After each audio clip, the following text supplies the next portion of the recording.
Welcome to Keeping Up with Jones, the Lonnie Jones podcast adventure.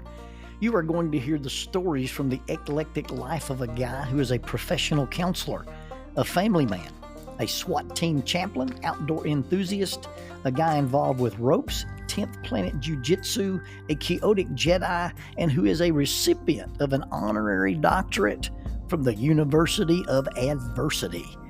Using these stories, we take the facts lead to concepts, and from the concepts we make a variety of life applications. Just a caveat about the facts. Most of the time we will tell you the facts just the way it happened, but once in a while we'll give you the facts the way other people remember how it happened, and that usually includes a tablespoon of embellishment. No harm is meant, just good, clean fun for educational purposes. Please subscribe and share this with your friends. As always, we thank you for keeping up with Jones, the Lonnie Jones podcast adventure. Faulkner University introduces the Master of Arts in Christian Counseling and Family Ministry. Many youth ministers are not well prepared for the complex challenges facing youth, parents, and families today. This program is not designed to fulfill any requirements toward becoming a licensed counselor, but it is designed to equip the career youth and family minister to do just that, minister to families, by integrating prevention-oriented counseling skills and intervention strategies within a church setting. The courses include, but are not limited to, counseling skills, counseling couples and families in crisis, family dynamics, human intimacy and sexuality, parent and character education, as well as church assessments. All courses may be completed online from the convenience of your home or workplace and at the time that fits your schedule. Most courses are only 8 weeks long. There is a 60% tuition discount for members of the Churches of Christ. Visit the website faulkner.edu/KGST. KGST stands for Curley Graduate School of Theology. That's faulkner.edu/KGST, or contact Jimmy Holland, Director of Biblical Studies Recruiting, at jholland, HOLLAND, jholland@faulkner.edu with any questions or to find out about the eligibility requirements for the tuition discount. Faulkner University is a sponsor of Keeping Up with Jones, the Lonnie Jones podcast adventure.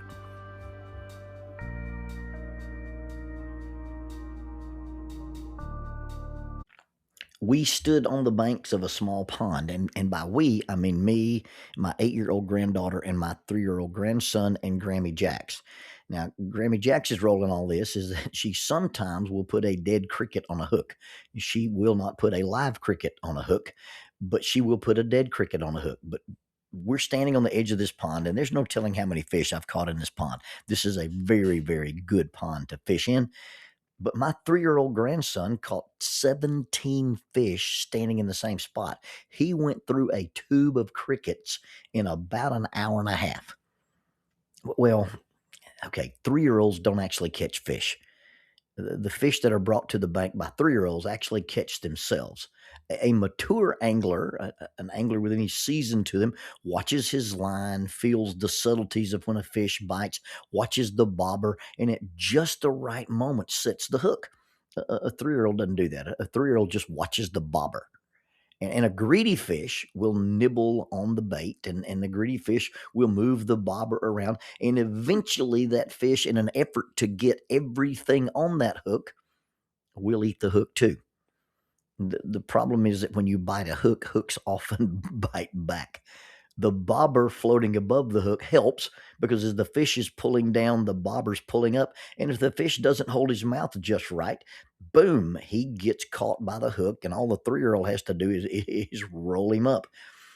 And although the fish did not intend to get caught, and although the fish did not intend to end up where it did, it's complicit because it made a choice to eat something that had a hook in it. Now, whether the fish knew it had a hook in it or not is irrelevant. It made a choice to eat that particular morsel. It really amazes me that we catch fish at all.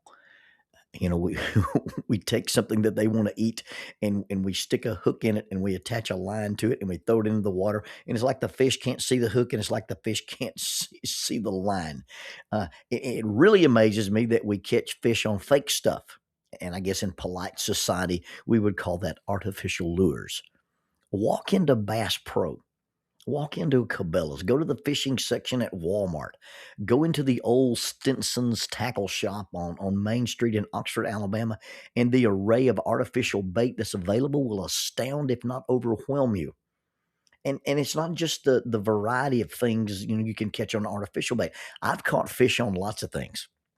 I've caught fish on things that look like other things: frogs, crayfish, rats, worms, salamanders, and other fish.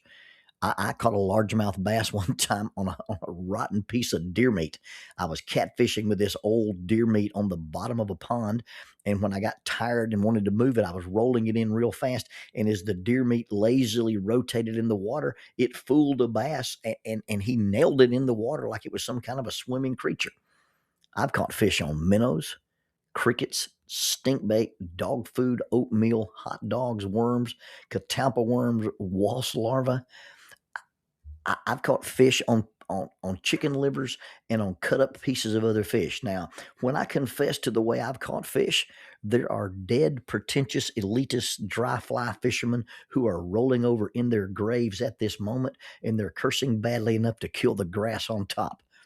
It's really not a great feat to catch fish.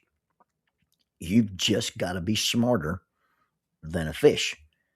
And when you think about being smarter than a fish, it reminds me of this routine that Bill Engvall famously made popular about a dorkfish. He starts out the routine talking about scientists have discovered the fossil of a sea animal with a pronounced overbite, and they found the fossil of this animal with the overbite in the middle of a desert. And they pondered, is there a purpose for this pronounced overbite? Is this some kind of evolutionary adaptation? And Engvall came to the conclusion, what if it's just a dorkfish? You got this fish with a giant overbite, and it's not in the ocean. Where's the water? you, if you caught a dorkfish, you'd be embarrassed if you caught one. You got this dorkfish in your krill, and somebody walks up and says, "What'd you catch?" And you don't want to tell them. Well, the dorkfish sticks his head out of the basket and says, "I'm a dorkfish. I was just swimming along there under the ocean, and I thought, a corn dog. What's a corn dog doing here underneath the ocean?" And you know me, I just love them dang corn dogs. Yeah, fish aren't very smart. They eat things they're not supposed to eat. They eat things that don't occur in their natural environment. Fish that are caught on a line, fish that are caught on a hook and line, smell something or see something, or something comes within easy range, and they choose as much as a fish can choose, and as much as a fish can think. And what they thought was one thing ends up being another thing, and it involves more than they bargained for. Well, welcome to the top of the food chain. I don't lure fish as much as I used to, but I've never lured a fish onto the land. I've never lured a fish into a boat. All I have to do is get it to want what it sees in the water. I put it in front of it, and you can't catch a fish that doesn't bite. But once they bite, and that hidden hook is there, or that hook that's not even hidden is there, once they bite it and they get hooked, they come to the land. I don't have to lure the fish out of the water. I just got to get the fish to want what I've put into the water in order to catch it. You see, you can't catch a fish that doesn't bite. Well, you can shoot it with a bow, or you can net it. But it typically boils down to fooling the fish into wanting something or thinking that it wants something. James, the brother of Jesus, says that temptation is based on our desires. And it's not necessarily what we want as much as that we have the capacity to want. That which we want gets weaponized against us. That's what we mean by lust. Lust doesn't always have a sexual connotation. Lust is simply a weaponized want. We look for things that look like the things that we want. And if it's close, if it approximates, if it's close enough to fool us and make us think it's happiness or cool or success or fame or popularity or comfort or perceived survival or just simply satiation. If we think it's close enough to it and we fool ourselves, we bite it. And you have to bite in order to sin.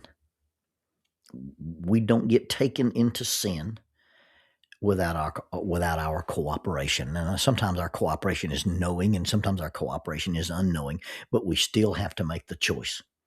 When James talks about this process, he says we're drawn away by the things that we want and we are enticed.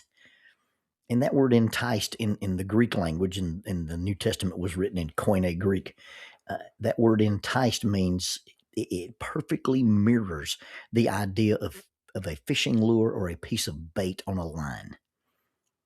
When we sin, when we get in trouble, we get lured by what we want. And it's not the lure itself, but the weaponization of our wants. We want to fulfill an appetite. We see something that is alluring. We see this thing and it looks like or imitates or in some cases is the real thing that we want.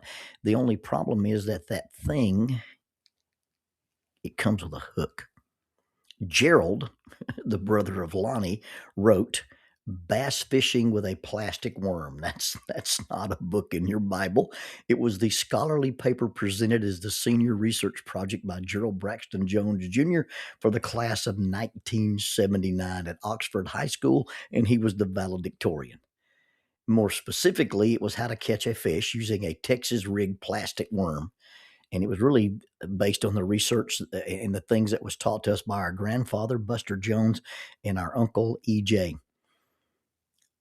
My brother did a devotional talk one time. He was standing in their pavilion at Oxford Lake, and he used a plastic worm and a true turn hook, and he demonstrated to the students how a plastic worm is used like a puppet, and you make it swim, and you make it nose the bottom, and you make it swim, and you make it dive. And he illustrated the principle of want, the principle of temptation, and the principle of getting caught in sin. It occurred to me that in the world of artificial lures, the first thing that an artificial lure catches is us. You see, our desire to catch fish is so strong, we buy rods and reels and specialized hooks and all kind of trinkets, gizmos, sparkly spinners, splashers, sinkers, divers, and swimmers in order for us to catch fish. Well, the guys selling the stuff to people who want to catch fish end up catching us first and taking our money, because you see, you really can catch a fish on just about anything. And the myriad of colorful things and the myriad of miracle lures, a fish will bite something that's being pulled through the water. Now, I'm not knocking any sports fishermen, and I'm not knocking fishing in any way. But if we were eating fish or we were fishing to survive, then we'd just catch them in nets.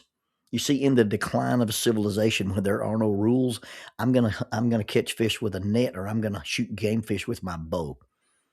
I don't really lure fish or line fish anymore unless the grandkids are in town. I hunt fish with a bow. And bow fishing is quite different than lure fishing. You see, the fish doesn't get to make a choice when you're bow fishing. It doesn't matter if the fish wants to cooperate or not.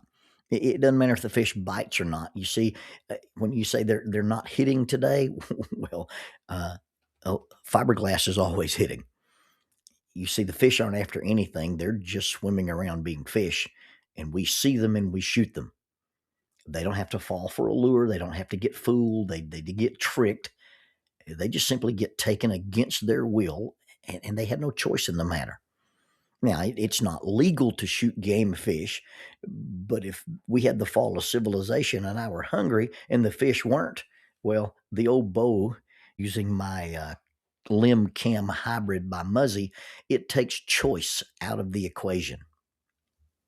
People are different. When it comes to us, right and wrong, choice is always part of the equation. If you really think about it and you want to be honest, and no offense to the ichthyology crowd, all fish are dorkfish. Here's a minnow that can't swim away. I don't know why it's just floating there. Here's something holding it in place. Here's a frog and it smells like plastic. Here's a worm and it just fell out of the sky. Look, a corn dog.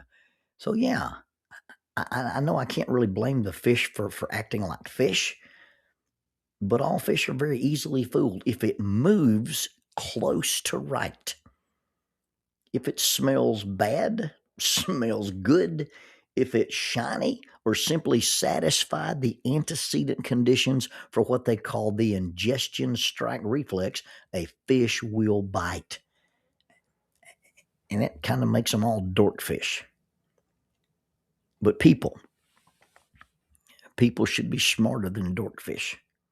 We should be smarter than any fish for that matter. We have higher order thinking, and we should not be controlled simply by our appetites. We should be controlled by our discipline, by our integrity, by our morals. We, unlike fish, can be self-aware. We can be aware of our wants. We can be aware of our appetites. We can be aware of our decisions. We can be aware of our ultimate goals, and we can be aware of danger. But if we see something, and we see something in the desire that we have, we see something and we desire, and even though we know better, we just couldn't help ourselves. We choose the lure. It starts out with what you have to want. It starts out, you have to want it. Whatever it is, we have to see it and convince ourselves that it looks like what we want, or at least close enough to it. The desire creates the vulnerability to the lure. The desire creates the vulnerability to the trap. The allure of the lure is that we create a fantasy about it. We see what we want, or we want it to be what we see, and we ignore the hook.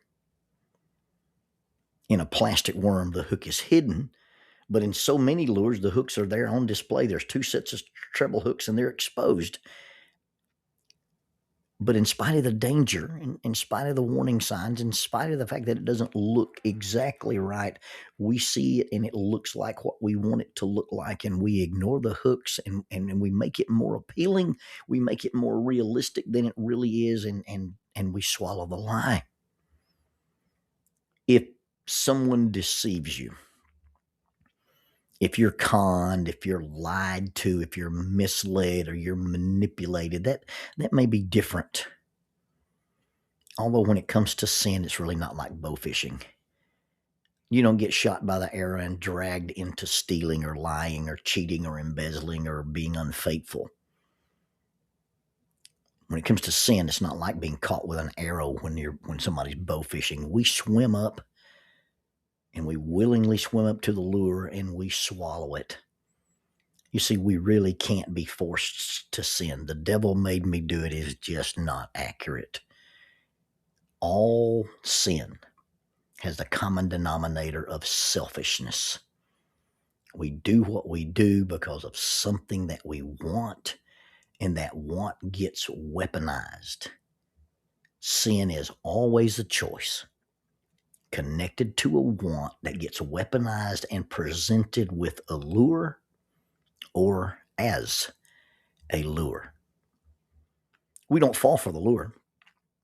We choose the lure because we let our desire control us rather than us controlling our response to our desire.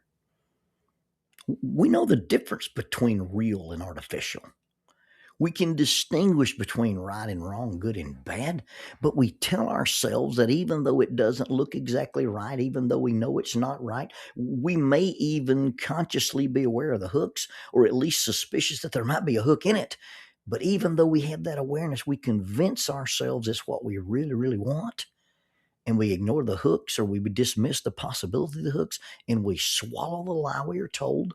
We swallow the lie we told ourselves, and we swallow it hook, line, and sinker. We are smarter than the fish we catch. And it's not that we aren't smart enough not to get caught. The problem is that when we get caught, no one fooled us. We fooled ourselves.